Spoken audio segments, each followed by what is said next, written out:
Imagine for a moment you're going through your old change drawer or maybe sorting through a jar of coins that's been sitting around for years. Among the nickels, dimes, and quarters, your eyes catch a $50. You turn it over and see the date, 1995. It looks like just another Kennedy $50, the kind you've probably seen before.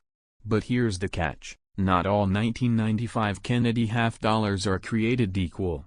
Some of them can be worth far more than their face value, and a few rare ones have sold for prices that might actually surprise you.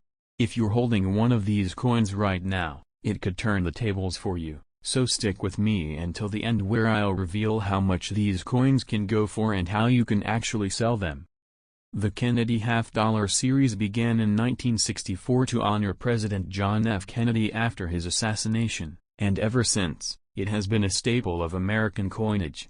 By 1995, millions of these coins were minted at both the Philadelphia and Denver mints for circulation, and special proof coins were struck in San Francisco.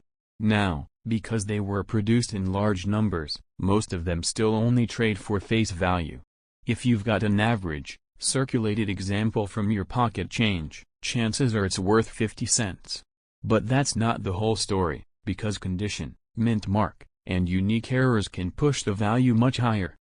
Let's start with mint marks. The Philadelphia coins bear no mint mark, the Denver coins carry a D, and the San Francisco proof coins have an S. The Philadelphia and Denver issues are the ones you're most likely to find in circulation. In circulated condition, they're not rare.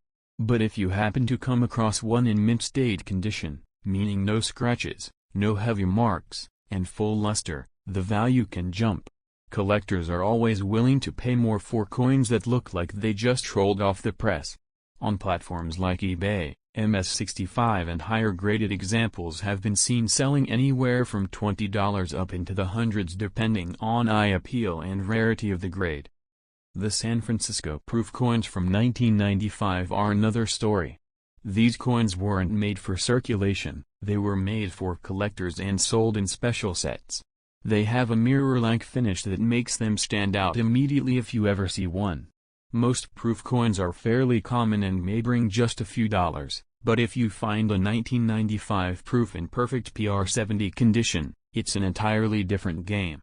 These flawless coins have been sold at major auctions for prices that can climb into the high hundreds. Errors and varieties are where things get really interesting. During the minting process, mistakes happen. Sometimes coins are struck off-center, other times they might be struck on the wrong planchet, and occasionally die breaks create unusual raised lines or shapes on the coin. Collectors love these mistakes because they're unique. A 1995 Kennedy $50 with a dramatic off-center strike or a double die variety can be worth significantly more than a standard issue. In some cases, errors like this have sold for several $100s on auction platforms, and the more dramatic the error, the more collectors compete for it. Now, condition really cannot be stressed enough. The grading scale used by collectors ranges from poor, where the coin is heavily worn, up to mint state grades like MS67 or MS68, where the coin is essentially flawless. Each jump in grade can multiply the value of the coin. For example, while a standard 1995 $50 in circulated condition might not even get you $1, the same coin in MS66 could bring $20 to $50, and in MS67 or MS68, it could sell for hundreds. That's why grading is the key to unlocking whether you have just a common coin or a real prize. Another detail worth mentioning is that in the 1990s, Kennedy $50 weren't commonly used in everyday transactions. Many people simply didn't see them in circulation. Because of this, fewer circulated examples exist compared to quarters or dimes of the same era. That scarcity in daily use gives well-preserved examples even more attention from collectors. So how do you actually know if you've got a valuable coin? Start by checking the mint mark, then carefully examine its condition. If it's a proof coin with an S mint mark and it still shines like a mirror, it could have extra value. If it's a Denver or Philadelphia coin in high mint state condition, it could be a hidden gem. And if you notice anything unusual, like off-center strikes, doubling, or odd features, it may be an error coin worth getting checked. Once you believe you might have something special, the next step is figuring out how to sell it.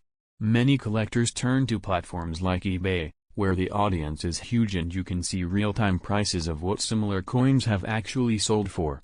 Remember, don't just look at what people are asking, look at completed and sold listings. That gives you the real market value. High-end coins, especially those that are graded and certified by companies like PCGS or NGC, often perform best in specialized coin auctions. These venues attract serious collectors and can drive the price much higher than a casual online sale.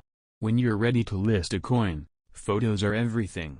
Take clear, high-quality pictures of both sides, showing the date, mint mark, and any features that make your coin stand out. Write a detailed but honest description, and be upfront about whether the coin has been graded or not. Collectors appreciate accuracy, and the more transparent you are, the better your chances of a strong sale. Now, I know what you're really waiting for. How much could your 1995 Kennedy $half actually be worth? Here's the deal. Some are just 50 cents, plain and simple. Others in higher grades can be worth 20, 50, or even a few $100s. Rare proofs in perfect condition and certain dramatic errors can climb even higher, reaching the kind of numbers that make you double-check your change jar. But instead of me just giving you a flat number, I want you to get involved. Drop a comment below describing your coin. Does it have a mint mark? What condition is it in? Does it have any unusual features? Comment price in the box, and I'll let you know its real value and guide you on the best way to sell it. That way you'll know exactly where you stand, whether you're sitting on just another $half or a hidden treasure waiting to be discovered.